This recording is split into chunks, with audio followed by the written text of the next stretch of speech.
What's up, y'all? So recently, I got into reading again, and this time around, I decided to dive into the world of Redrising by piercebrown. I have done videos based on books, for example the Oyasumi Punpun video and the Every Book I Read in 2022 video. Shameless plugs aside, getting into reading was always something I wanted to do. When I saw videos on YouTube and I got to see the joy on people's faces talking about books, that's when I knew I had to get in on the fun. The reason I chose Redrising is because it came up on every recommended list for newbies, guys in particular. When I was told it was a cross between Hunger Games and Game of Thrones, I was sold. I will admit that even though I did like this book, it was a bit overhyped. Nearly every review I watched made it sound like it was the greatest thing to grace the earth. And if it wasn't for the second half of the book, I wouldn't have even thought about continuing the trilogy and moving on to Golden Sun. Oh, by the way, this is a bit of a tangent. I have not got Golden Sun, and I'll answer this later. But the book though, these physicals, I know people love their Kindles, but this is a tangent. But I'll let my editor keep it in. The physicals, something so beautiful about it. Alright, up to the next bit.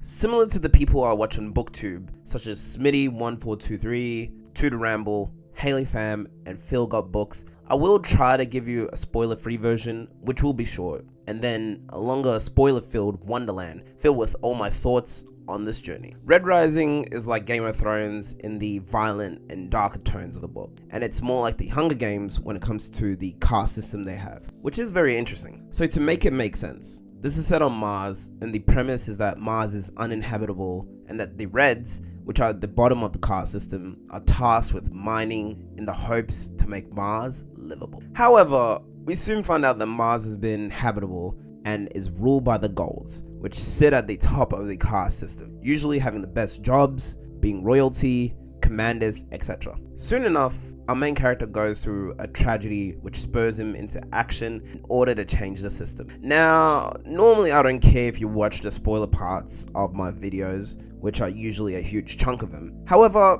I think y'all need to give this book a chance and read it, and then get back to this. But if you want to join me, whether you've read it or not, let's journey together into the beautiful world of Redrising. This novel is split into 4 parts. These are Slave, Reborn, Gold, and Reaper. These will make sense in due time. So the tragedy Darrow goes through is watching his wife get hung by the Arch-Governor, who is the supreme leader, due to her singing a forbidden song, which is also meant to serve as a piece of inspiration. Initially, Io and Daryl are meant to be flogged for leaving their bounds and going into an area they aren't allowed to. This results in punishment by the Golds in order to keep their authority and enforce the powerlessness of the Reds. I was braced for Io dying due to the tragedy I was warned about, but the details surrounding it hurt. Remember how they live on Mars? Well, in the book, it's stated that gravity works differently. So in the case of like how Darrow's dad was executed in the past when he rebelled. Since there isn't much gravity on the planet, the executioners allow the loved ones to pull the feet to break the neck. Dude, when I read that on the first page, I knew I was in for a crazy experience. I will admit that I feel this part of the book was kind of slow, but it served as a great setup for later on. Plus, Io is the real standout of this part to me. She's described as this carefree, beautiful spirit that is also strong by Darrow. She was not only his, but their colony's, Lyokos, beacon of light. She was always trying to inspire her husband Darrow to do more with his life and help the people, the Reds, to stop living in slavery and to start actually thriving like the Gold. Don't get me wrong, our main character is a cool dude, but I feel that he was constantly growing, and I didn't really start to gravitate towards Darrow until the Gold section of the book. It is sad that only in death that Io was able to inspire Darrow to become the beacon of light for their people instead. Then we've got part 2, which is titled Reborn. Here, Darrow manages to cheat death and has some new associates in the form of Harmony, Dancer, Mickey, and Mateo. It's in this part where Darrow finds about the Great Lie and realizes that Mars is and has always been habitable for a very long time. This turns his whole world upside down and throws him into shock. Mind you, he didn't necessarily like the situation, but he enjoyed the simple life of being a helldiver and living with his family and socializing with fellow Reds. But with the rug pulled out from underneath him, Ear's message starts to ring a lot louder in his mind. This is when he also starts to find out more about the Sons of Ares, which he merely viewed as a terrorist group, but through Dancer, understands their rough origin. I also love his relationship with these 4 people. In the case of Harmony, she's viewed as a soldier of Ares and under Dancer's command to look after Darrow. She's cold at times, but at other times can be warm, albeit in a bit of an odd way. To me, this perfectly mirrors her face as it's described by Darrow, that one side is rough and cold and that the other is warm and human-like. I'm forgetting the rest, but that's the rough gist of it.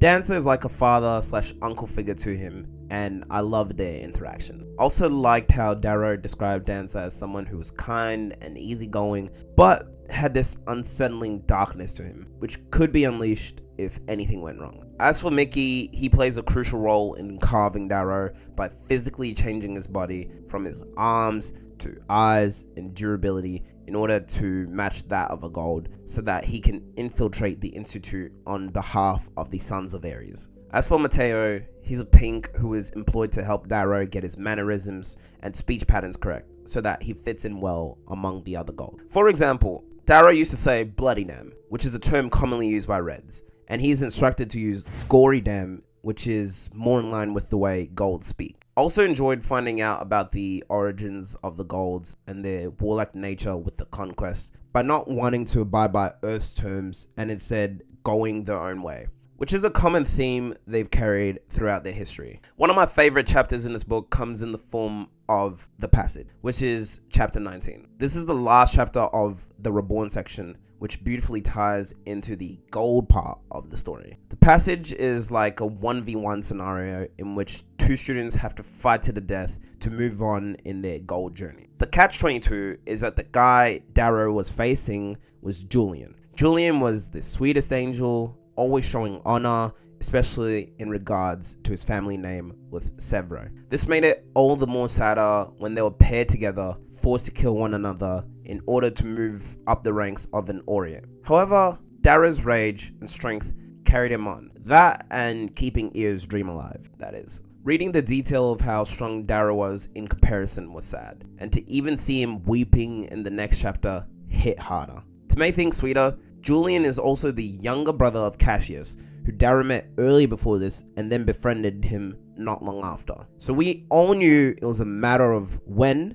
not if, Cassius found out. It was also sad getting to see Darrow realize that the golds aren't exempt from cruel things like this, and that the people who scored lower on the test scores and were weaker, like Julian, were forced to be with someone who did better and is stronger, like Darrow or Cassius, in order to be weeded out. In other words, natural selection, my friends. The gold section is where the map at the beginning of the book comes in handy. There's a lot of houses including Mars, Minerva, Jupiter, etc. In this section, students from each house are to team together to take down other houses and reign supreme while in the cold woods and the unforgiving nature. There were medibots in case students got incapacitated or wounded badly, but they didn't work every single time. This is a hefty section, so I'll go to the memorable part. This is where a lot of our action starts to happen, and it's a beauty. It gets gory and violent and disturbing. Warning, there are scenes which describe assault of a sexual nature.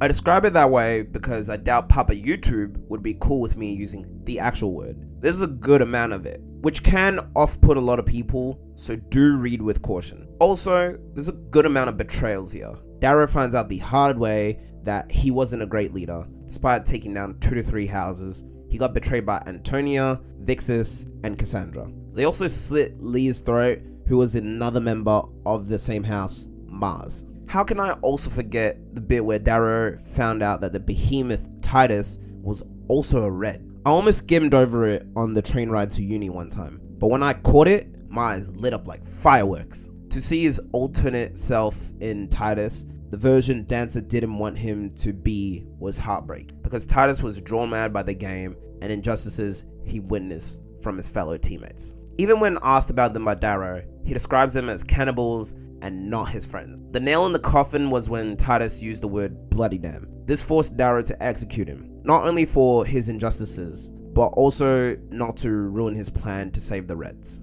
It was sad that in the scene, he had to execute a fellow Red and almost mimicked the position the Arch-Governor did with Io, the only other main difference being that he let Cassius do it in a fit of rage. This caused the others like Quinn and Rock to question Darrow's judgment, as golds are meant to be impartial and show restraint, as that is what sets them apart from the other colors. Also, after getting set up, Cassius kills Darrow again at the end of this part, as he figures out that Darrow killed his younger brother, Julian. This was because he received the holotape from the Jackal, a dangerous figure, and that he found out that he was being followed by Severo on orders from Darrow himself, which dug his own grave. In part 4, The Reaper. This is when Darrow learns how to become a good leader. This is through a former foe turned ally / lover, Mustang, formerly of House Minerva. She represents Io's dream, despite being a gold, particularly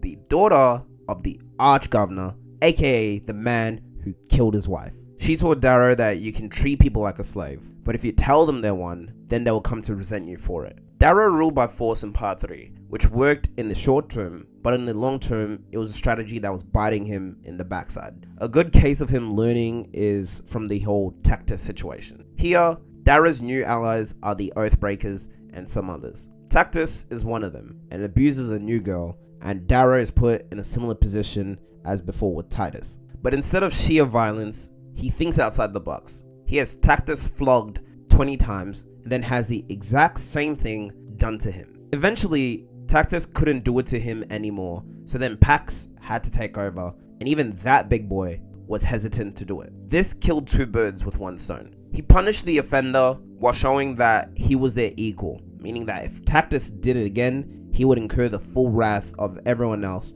as they admired Darrow after this brave act. He even goes on to give an amazing speech about how he isn't the fastest, strongest, or smartest, but that the others follow him because he knows where he is going. It might actually be my favorite piece of dialogue in the entire book, showcasing his growth and leadership. Also, finding out that Jackal was the Arch-Governor's son was wild, and then having the whole chapter with the Proctors on Olympus with it being war was insane. I can't wait for this to get adapted one day. Long story short, the Proctors are the teachers of each house and are representatives, but they're all bribed by the Arch-Governor to tweak it in favor for his son by any means necessary. This includes, but isn't limited to, night vision goggles, amazing armor, and select weapons. Fitchner warns Darrow about this early on, but Darrow welcomes the challenge and wants to bring it to the Arch-Governor. Also, finding out Severo was Fitchner's son was a nice shout. Severo is